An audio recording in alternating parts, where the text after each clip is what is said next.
today, as I was reflecting on everything that we've experienced, I got teary-eyed and felt grateful. Without those experiences, wala pa rin duha karon.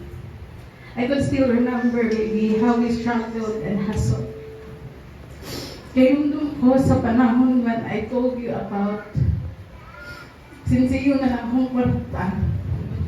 I can't even afford to buy myself napkin and other essentials. I was just second year college that time, and mawa ko magsige pa ngayon ni nanay yung tatay.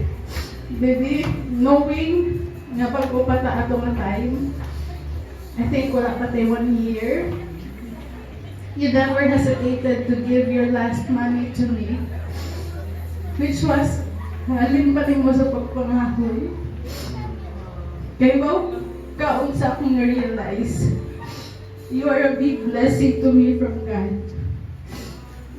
You are my answered prayer. God knows good kinsa ang tao para sa atoa.